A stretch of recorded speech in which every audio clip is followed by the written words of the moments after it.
Winter of the Heart. On December the 12th, the world was quiet in a way that felt almost too vast to contain. Snow lay like a silver blanket, and even the wind seems to listen. Miss Sofie and Wimsey had walked all day, guided by the faint glow of the ice rose given to them by the King of Frost. It did not shine like an ordinary flower. Its petals shimmered in rhythm like heartbeats. "It's leading us," said Miss Sofie softly. "But to where?" "To something old," whispered Wimsey. "Something that's been waiting." They followed the light through a valley of frost, where the trees stood like silver pillars. The air grew heavier the further they went, and the snow beneath their paws was so clear they could see their reflection in it. "I don't like this," muttered Grimson. "When even the ground looks back at you, it's rarely a good sign." But Miss Sofie walked on. She could feel it now, a calling deep inside. The key at her chest glowed warmly, and she knew that what they thought was close. They reached a plain where the frost crystals formed steps. At the top stood a palace of glass and ice, larger than the Frost King's, yet utterly silent. Nothing moved, not even the light. The ice rose in Miss Sophie's palm shone brighter. "Here," she whispered, "the heart is here." They climbed the steps, and the gate opened without a sound. Inside the great hall hung a heart of glass suspended from the ceiling. Trapped in a web of frost, it beat faintly, slowly, as though it had nearly forgotten the rhythm of life. His head is that, began Wimsey. "The heart of Christmas," said Miss Sofie, "but it's frozen still." A voice different through the hall, dark, soft, like snow falling at night. "Frozen, but not forgotten." Out of the shadows stepped a figure. It was not like the Frost King, but shifting, part smoke, part mist. It had no face, only eyes, made of darkness, and the air around it trembled with cold.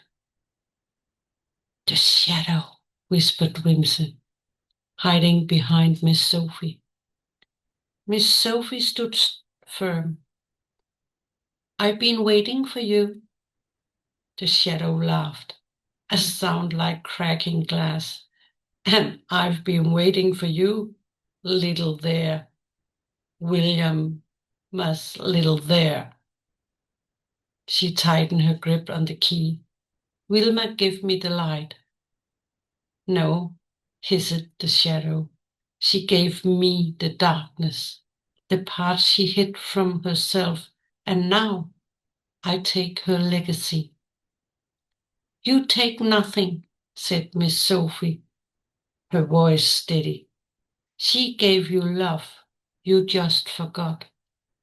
The shadow moved closer, its form swelling, taking shape, almost human, almost king.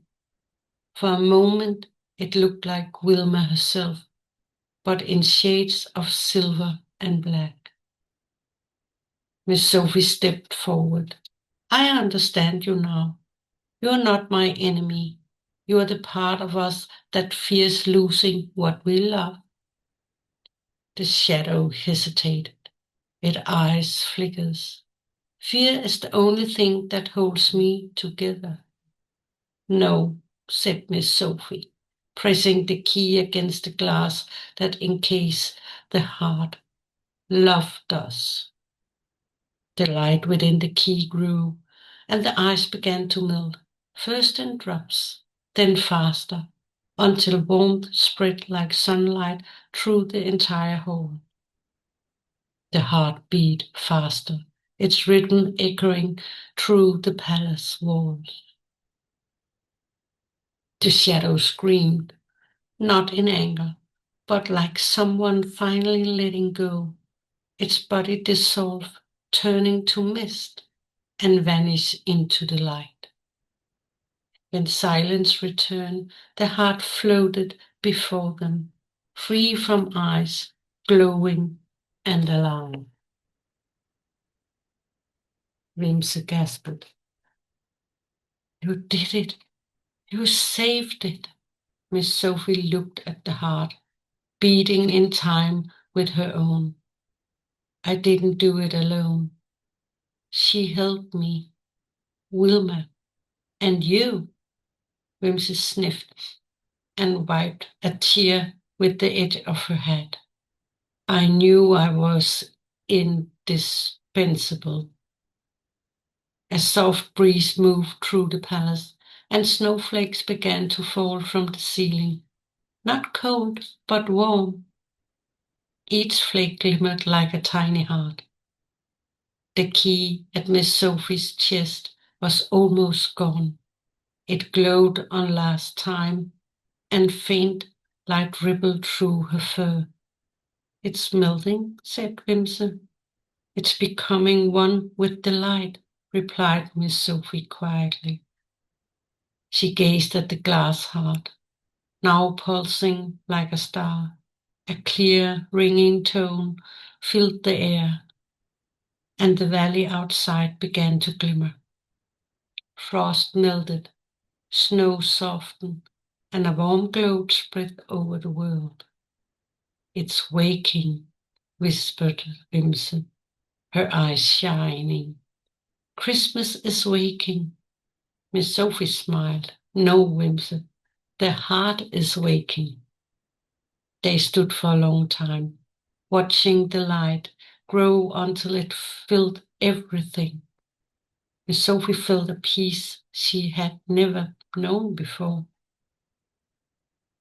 The darkness wasn't gone, but it was calm, safe, and for the first time without fear.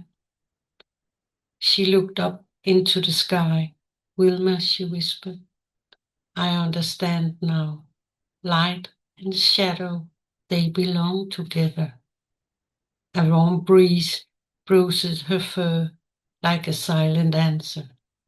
When they stepped back into the snow, the night was clear, and the stars seemed alive. The ice rose in her palm began to glow again, this time like a compass. Wimsey looked at her. Where does it lead us now? Miss Sofie smiled. To what awaits behind the next door? And far away, where darkness had once lived, a new light was born. It was the end of the 12th of December. And I hope you will be back tomorrow if you're there to hear about Lucia Night. Merry Christmas.